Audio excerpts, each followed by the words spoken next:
All right, welcome back. It is 5:35 on WHCM. My name is Jim Murphy, and you are listening to the Jim Murphy Radio Show. And if it is 5:30 on Tuesday, it must be time for us to talk to Krista Jackson. Krista is a licensed clinical professional counselor and a psychologist, and she joins me for a few minutes to talk psychology. Hello, Krista. Hi, Jim. How are you? Good. How are you doing? I'm doing great. I survived the holidays, as I'm sure many other people did as well. Very good.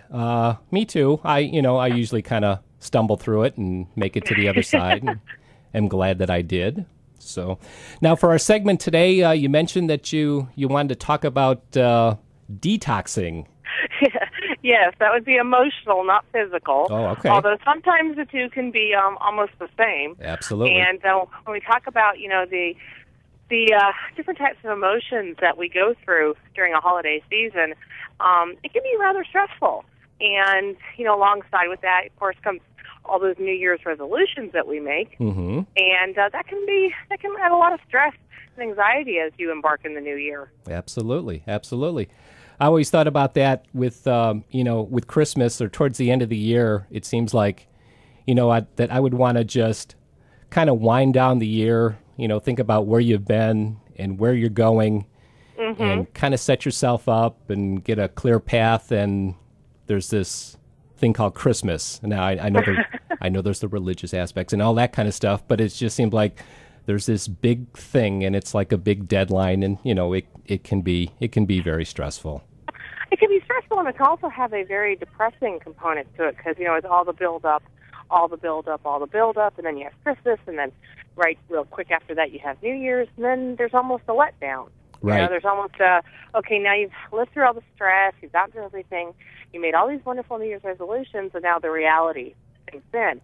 And for some people that can be overwhelming. Right, absolutely. So it really is all about, once again, self-care.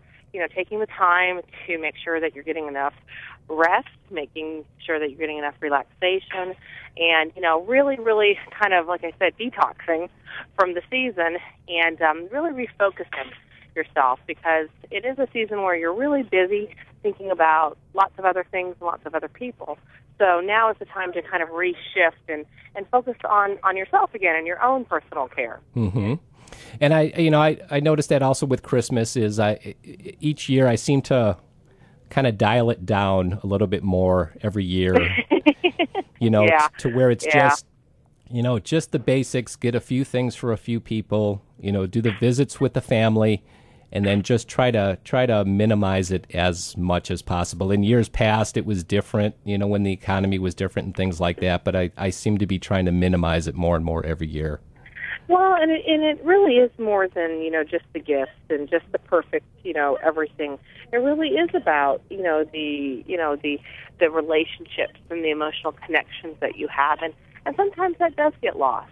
And this is a great time of the year to really focus on those aspects of really this wonderful season. But it's a good time. Everything's calmer now. The weather's kind of icky. It's a good time to really focus and reconnect with the truly important people in yourself and reconnect with yourself. Right.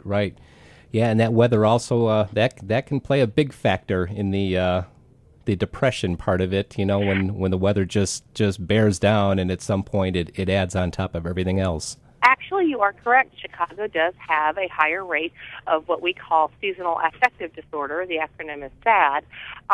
It does have a pretty high rate of seasonal affective disorder due to the fact that we do have limited sunlight and, like on days like today, almost no sunlight because of our weather climate situation. So if someone is prone to depression and becoming overwhelmed this time of year, that could be a contributing factor, and that once again would be something that you would want to either go seek professional help with or immediately get somebody involved that can help you sort that out. Right. And especially this week when it's I think it's going to drop below zero by the end of the week, so it's going to be a rough week. Don't even remind me. I know.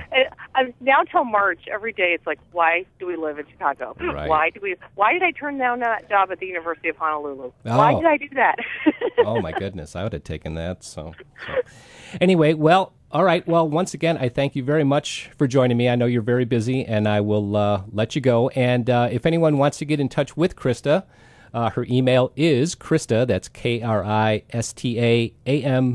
Jackson @yahoo.com. And I know I always ask you, how else can they get in touch with you? They can contact me through the Harper main number, which is 847-925-6000.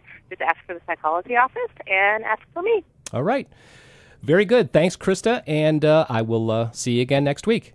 Okay, thank you as always, Jim. It's been a pleasure. Okay, bye-bye. Thanks, bye. All right, that was Krista Jackson. She is a licensed clinical professional counselor and a psychologist, and that was our psychology segment for the week, and I will be back right after this.